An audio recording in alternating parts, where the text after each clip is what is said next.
Hello student, स्वागत है आपका तरुण डिजिटल क्लासेस में। मैं तरुण कुमार आपके लिए लेके आया हूँ ITI electrician first year trade theory के चैप्टर 2। जो हमारा था, जो सेकेंड चैप्टर था, वो था औजार और औजारों का अनुरक्षण, मतलब टूल्स एंड देयर मेंटेनेंस। उसके ऑब्जेक्टिव क्वेश्चन MCQ जो एग्जाम पॉइंट ऑफ व्यू से बहुत ही इंपॉर्टेंट है और आपको सारे क्वेश्चन देखना चाहिए। मैं यहाँ आपको सारे चैप्टर के सारे MCQ क्वेश्चन करवाऊंगा जो एग्जाम पॉइंट ऑफ व्यू से काफ़ी इंपॉर्टेंट है। तो चलिए देखते हैं क्वेश्चन नंबर 1।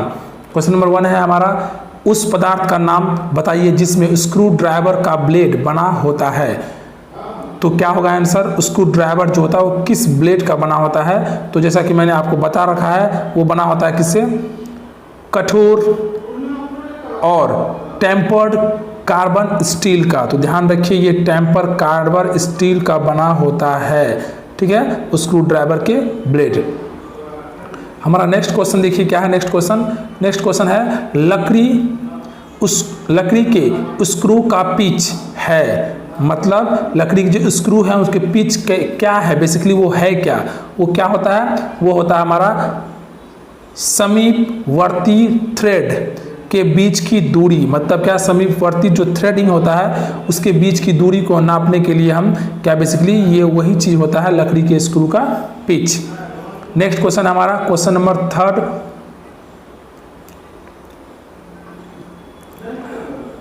जहां उंगलियां नहीं पहुंचती है वहां छोटी वस्तु को पकड़ने के लिए किस प्रकार के औजार का इस्तेमाल होता है। तो किस प्रकार के औजार का इस्तेमाल होता है, वहां होता है लॉन्ग नोज प्लायर, जिसके नोज लॉन्ग हो उस तरह के प्लायर यहाँ पर हम यूज करते हैं। तो ऑप्शन बी आपका सही आंसर होगा। सिमिलरली क्वेश्चन नंबर 4 आप देख सकते हैं, केबल के आवरण, शीथ और विद्युत रोधी परत हटाने के लिए किस प्रकार के प्लायर का इस्तेमाल करते हैं। तो किस तरह के प्लायर का इस्तेमाल करते हैं, वो होता है डायगोनल कटिंग प्लायर, ठीक है। विद्युत रोधी परत को हटाने के लिए बेसिकली हम यूज जो करते हैं वो करते हैं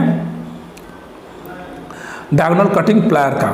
क्वेश्चन नंबर 5 देख सकते हैं आप, दर्शाए गए चित्र में इलेक्ट्रीशियन ट्रेड टूल्स का क्या नाम है। मतलब ये जितने भी क्वेश्चन मैं करवा रहा हूँ आप देख सकते हैं इंपॉर्टेंट क्वेश्चन है और ये एग्जाम में पूछा भी गया है। NCBT अगस्त 2014 में जो एग्जाम हुए थे उसमें इस टूल्स का नाम बताना है। ये टूल का क्या नाम है आप बताइए। इस टूल का नाम है आपका, बताइए कोई यदि जान रहे हैं इस टूल की, मैंने ये टूल पढ़ा रखा है पहले भी। तो इस टूल का नाम है हैंड क्रिम्पिंग प्लायर। ये हैंड क्रिम्पिंग प्लायर है।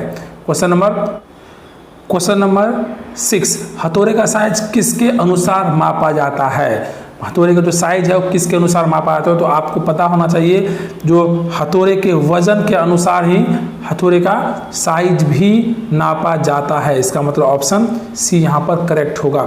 अगला क्वेश्चन है हमारा, इलेक्ट्रीशियन किस प्रकार के पेचकस का प्रयोग करते हैं। तो किस तरह का पेचकस का प्रयोग करते हैं, वो हल्के कार के पेचकस का प्रयोग करते हैं। Option B.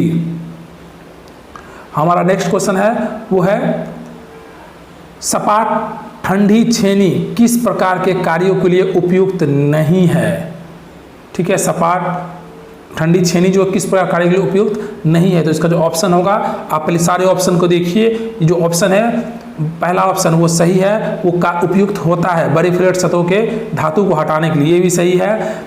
तीसरा ऑप्शन देखिए, कास्टिंग की अतिरिक्त धातु को हटाने के लिए भी सही है। वेल्डेज जोड़ों के अतिरिक्त धातु को हटाने के लिए भी सही है। मतलब ऑप्शन बी जो है वो ठंडी छेनी, सपाट ठंडी छेनी का प्रयोग के लिए उपयुक्त नहीं होता है। किस तरह के कार्यों में, वो इस तरह के कार्यों में, कार्य वस्तु के कोनों को वर्गाकार बनाने के लिए ये नहीं कर सकते हैं हम। इस छेनी का प्रयोग हम वर्गाकार कार्यों बनाने के लिए नहीं कर सकते। तो ये हमारा नहीं है, यहाँ जो दिया गया है वो नहीं है। तो ऑप्शन कौन सा होगा, बी। नेक्स्ट क्वेश्चन है हमारा question number 9, insulated combinational plier के लिए सावधानी रखते हैं। मतलब क्या, इंसुलेटेड कॉम्बिनेशन प्लायर का सावधानी क्या, किस तरह सावधानी उसमें रखते हैं। तो आप यहाँ देखिए, हथौड़े के रूप में प्रयोग नहीं करना है, सही बात है। ऊंचे स्थान से नीचे स्थान नहीं फेंकने हैं, समय समय पर तेल लगाने, ये तीनों ऑप्शन सही है। मतलब जो है ये उपयुक्त सभी। नेक्स्ट हमारा क्वेश्चन है वो है फेज टेस्टर का प्रयोग में लेते समय क्या सावधानियां रखनी चाहिए? फेज टेस्टर का जब प्रयोग करते हैं किस तरह की सावधानी होनी चाहिए? तो वो देखिए, वो हमारा है 250 वोल्ट से अधिक रेंज पर काम नहीं लेंगे। सही बात है, ये सही है, उससे ज़्यादा वोल्ट पर नहीं लेंगे। इंसुलेटर चेक करेंगे, इंसुलेशन का चेक जरूरत है, इसका जरूरत करना ही चाहिए। चेक करते समय धातु की क्लिप पर उंगली रखेंगे और अर्थ के संपर्क में रहेंगे। मतलब ये तीनों ऑप्शन जो है वो सही है, इस तरह की सावधानी हमें रखना चाहिए। तो ऑप्शन यहाँ पे क्या होगा? उपर्युक्त सभी।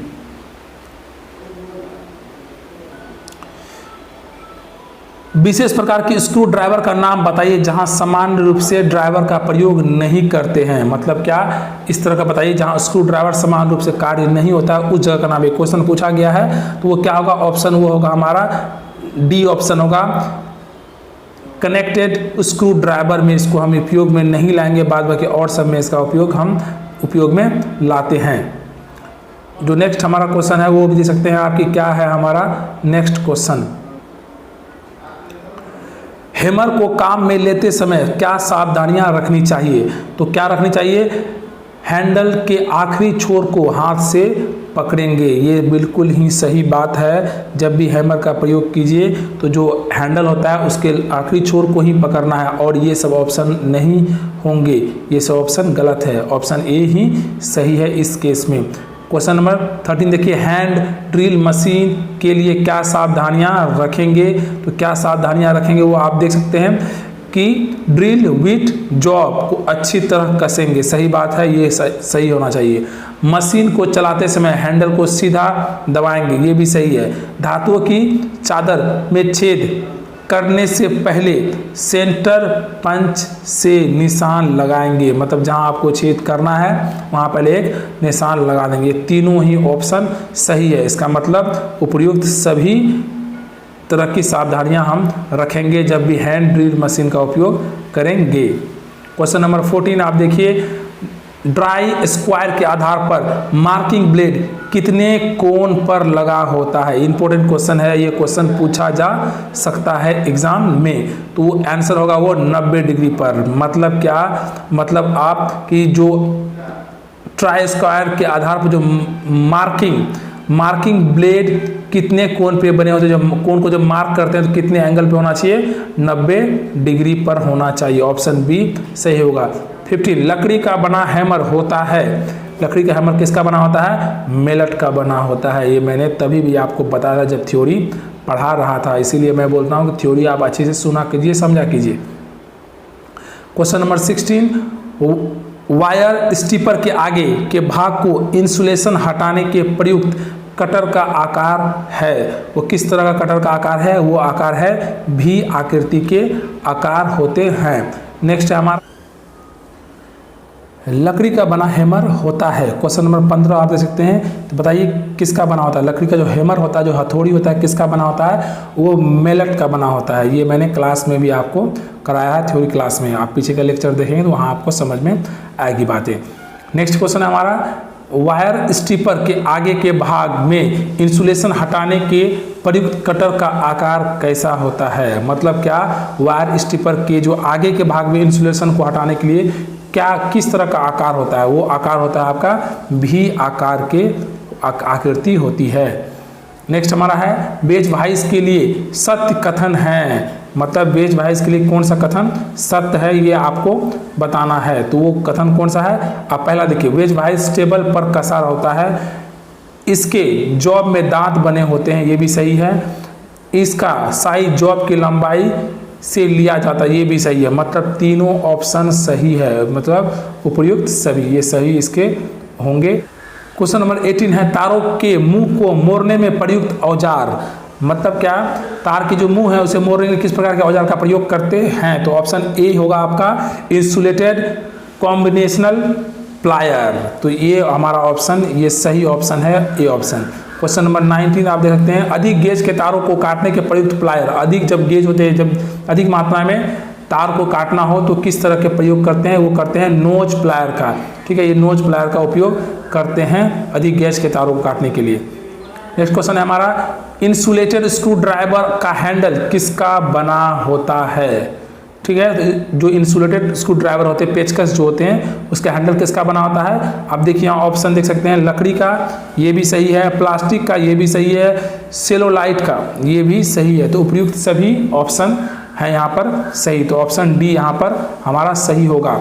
ऑप्शन, अब क्वेश्चन नंबर 21 आप देख सकते हैं, लोहे के तार हुए पत्ती को सीधा करने में प्रयुक्त हैमर, ठीक है, लोहे के तार या पत्ती होते हैं तो उसे सीधा करने के लिए किस तरह का हैमर का प्रयोग किया जाता है? तो ऑप्शन, आप कौन सा ऑप्शन होगा? क्रॉस पिन हैमर का प्रयोग किया जाता है। बहुत अच्छे से इसको आप ध्यान रखेंगे।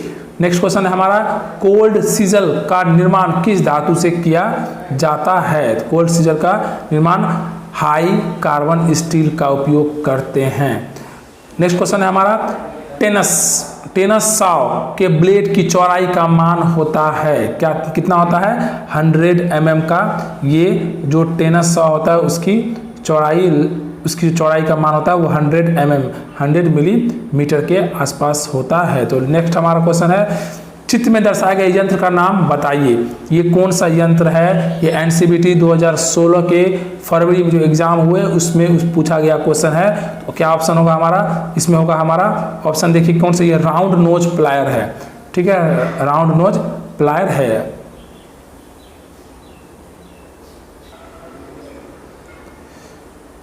नेक्स्ट क्वेश्चन है, राग प्लेग टूल का आरेख। राग प्लेग टूल जो है उसका कौन सा आरेख है? वो जो आरेख है वो है हमारा राग प्लेग टूल, ये ही है, ये जो ए ऑप्शन है, ये जिसमें कि टूल होल्डर होते हैं, टूल बिट होते हैं, तो ये हमारा क्या है? राग प्लेग टूल है जिसका उपयोग करते हैं। ये टोटल हमारे पास जो क्वेश्चन थे वो टोटल 25 क्वेश्चन थे चैप्टर 2 के औजार एवं उनके अनुरक्षण से। 15 ऑब्जेक्टिव क्वेश्चन मैंने कराया है और इसी तरह के मैं हर एक चैप्टर का आपको MCQ करवाऊंगा जो एग्जाम पॉइंट ऑफ व्यू से काफ़ी इंपॉर्टेंट होने वाला है। तो चलिए मिलते हैं हम नेक्स्ट क्लास में, तब तक के लिए गुड बाय, टेक केयर।